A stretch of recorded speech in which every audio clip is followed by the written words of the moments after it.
going on YouTube? It's your boy Miikebetrippin, and I'm back with another reaction video. And listen, man, today we got a video from the NBA channel. And yes, bro, we finally have some basketball related content. And bro, listen, bro, man, the NBA season right around the corner.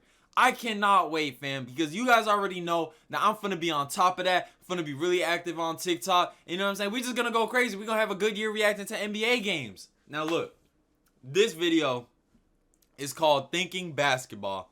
How LeBron's longevity fueled his rise. Now, I ain't even gonna lie, bro. My first time watching basketball was the Miami Heat versus the Spurs. I can't remember which game it was, but it was the year LeBron left Miami, which I think was 2014. It was that finals. I don't remember which game. And you know I wasn't paying attention when I thought the final score reached like the 200 mark. I was dumb as hell, bro. I think I was like in 5th grade or something like that. So yeah, but that was the offseason where he went back to Cleveland, went to the finals against the Golden State Warriors. And that 2015-16 season, that was like my first NBA season, like really watching. And like you know what I'm saying, just starting to get to know all the players and everything like that. I watched my first slam dunk contest with Zach LaVine and Aaron Gordon. That shit was crazy, especially for my first slam dunk competition, bro. I thought the slam dunk competition was gonna be fire like every single year, and it was like the year after when they had like their little rematch and then Aaron Gordon got absolutely robbed. But after that, slam dunk contest just fell off. But anyways, man, I'm just yapping. Listen, trying to hit 500 subs by the end of the year. I'm currently 52 subs away from it. So make sure you guys leave a like, comment, and subscribe to the channel. With all that being said, let's get straight to the video, man. No bat. LeBron James is the new all-time scoring king. Yeah, I was watching that game live, man. For nearly 40 years, thanks to that incomparable sky hook. True. LeBron's never had a signature move like that, but he's found a way to consistently dominate by adding different layers to his game. Right. When he entered the league as an 18-year-old, he was an athletic marvel, 6'8". That's really, bro. Like, fam, if you really think about it, this man LeBron was a teenager playing against grown men, and he was still going off, bro. Like, fam, think about it, bro. Like, think about, like, if you guys are past 18, think about yourself when you was 18, bro. Now think about you being in the NBA dominating shit, bro. I just can't imagine that, bro. 40 pounds with That's crazy. First step and a preternatural feel for how to play the game. And for 19 consecutive seasons, LeBron's averaged at least 25 points per game on better than average true shooting. Damn. Morphing and evolving as a player while the league radically changed around him.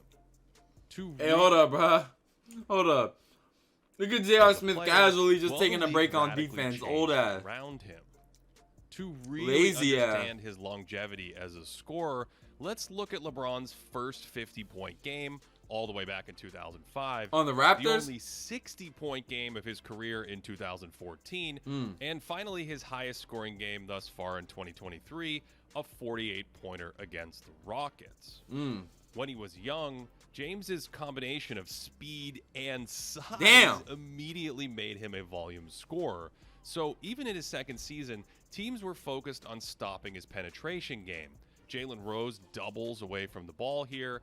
Then he leaves so Chris Bosh can spy on LeBron. There's a third defender taking away the middle, so James goes right and still finishes in traffic. That's tough. 9 years later, there was a little more space on the floor to attack. 3 teammates are behind the arc, and Bosh is near the three-point line in the corner, so LeBron drives into a pocket to his right, and then he's so strong and under control. And then even if Al Jefferson comes over, that's Al Jefferson. LeBron's smashing on that shit. Putback. Compare that back to the spacing in 2005. But I need them to make a video about Kevin Durant. Off a screen into a traffic jam because 3 of his teammates are in the paint with no one standing behind the arc. That's essentially the opposite of today's game, where you could drop a New York City apartment between his teammates here. That's so wild. Charges into that empty space, and there's no one there to stop him. He can't. New York jump City quite apartment like is he so used wild, to, bro. But James is still Motherfuckers be paying faster like than most in $1,500, straight $2,000 a line, month for so he literally looks to just a push door in and a transition toilet before the seat. defense can get set.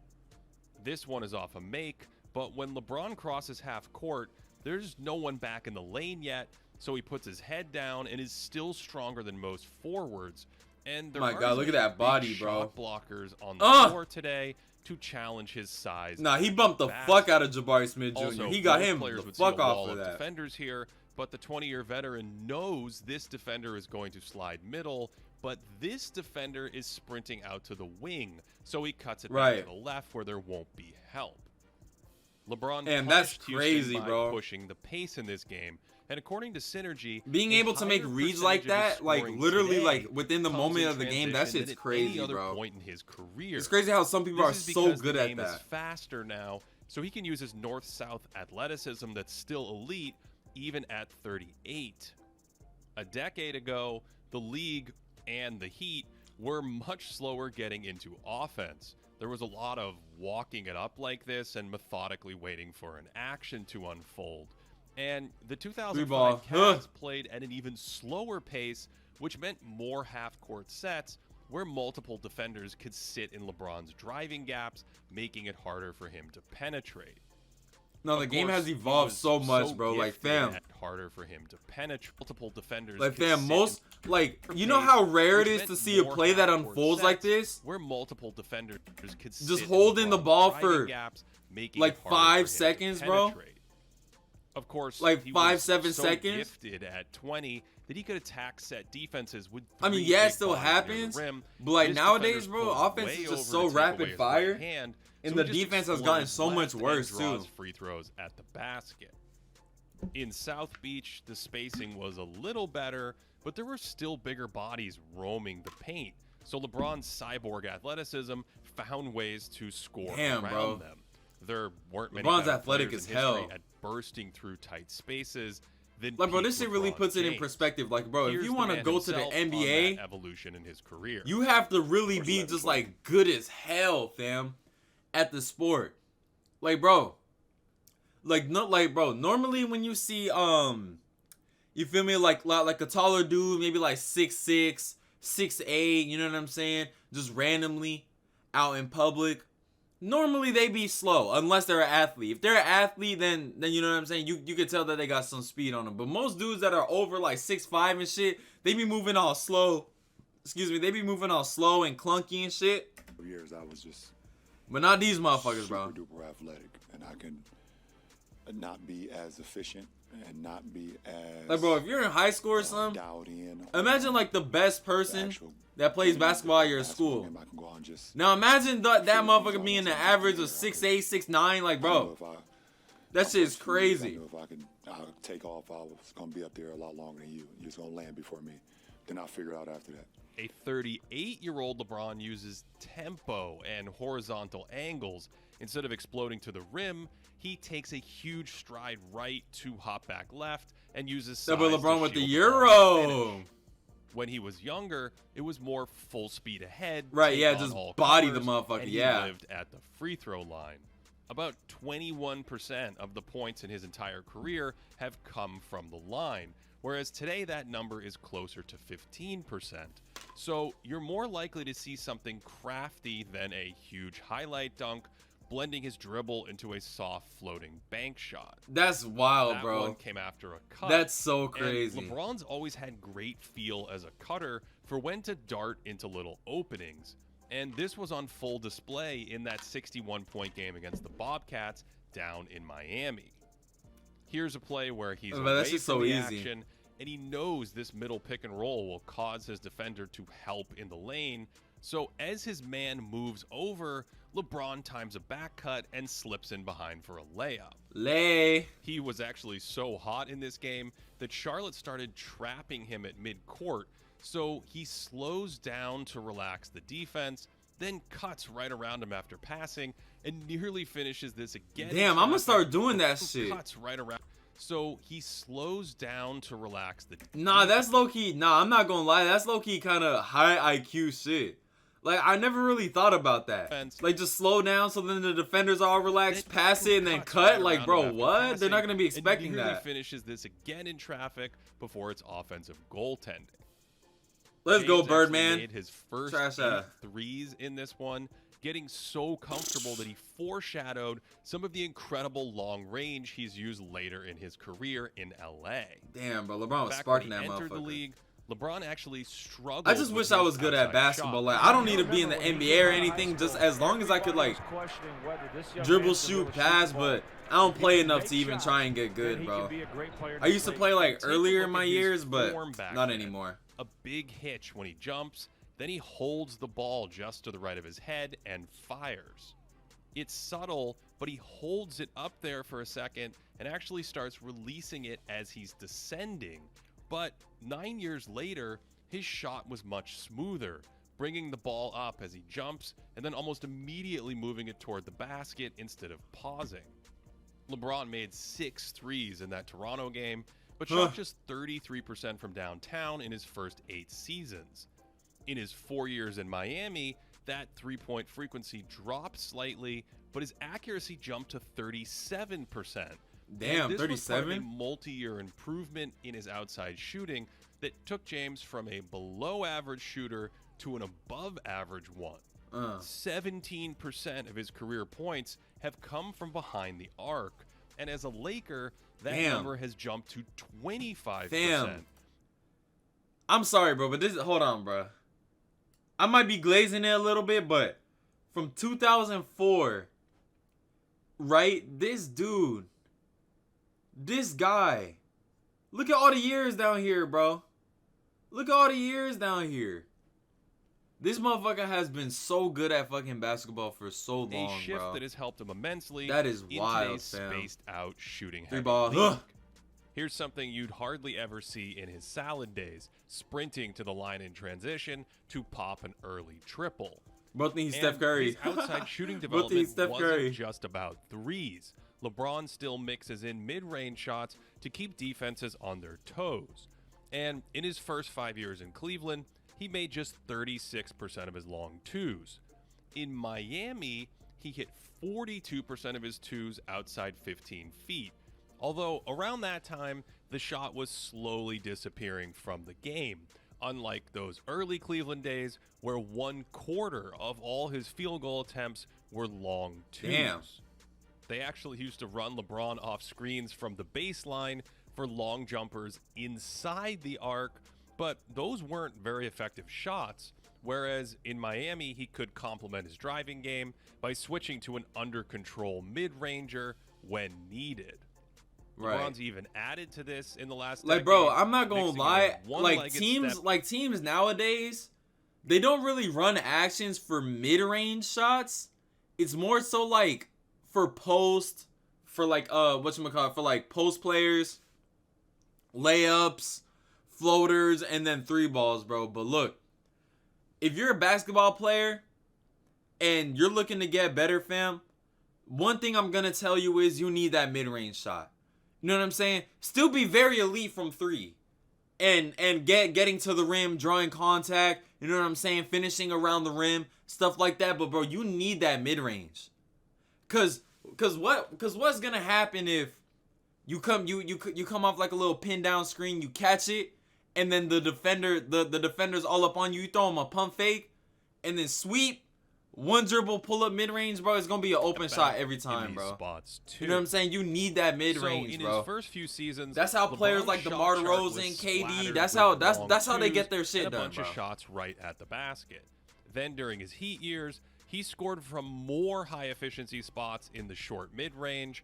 And finally in Los Angeles, he's dominated with a diet of threes and layups.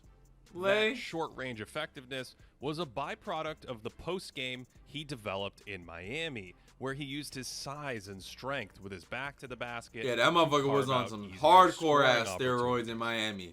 He also not flashed actually, his but high post skills in this game, flowing from a triple threat position into a spin and then an amazing finish. And I think it's fitting his career high came in Miami, where he combined most of his younger explosiveness with the craft and shooting of those later seasons. LeBron still posts up occasionally today, going to an up and under fadeaway, move bit late in the Houston game.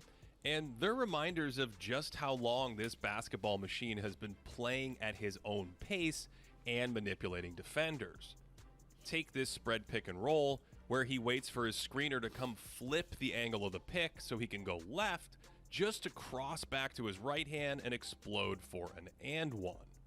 A decade later, it's the exact same thing, flipping the screen angle, but this time he keeps it in his left hand so it looks like he's going left, and that hesitation lets him slither back to the right and score.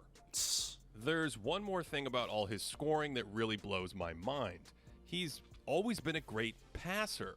Right. LeBron is going to finish his career 4th in assists at worst, and it's amazing to me that someone so willing to hit the open man can still average 27 points per game across 2 decades. Nah, that's so wild, bro. Because like, I don't care what anyone says, bro. LeBron is the mother freaking GOAT. You know what I'm saying? Of the NBA. And I just realized I forgot to put my my motherfucking face cam down. But like, bro, I don't think there's gonna be anyone that could come close to this man, bro.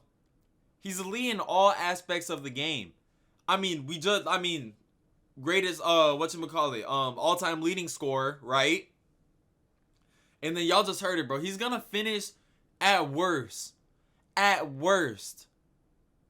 Like you know what I'm saying? He could still be third. I know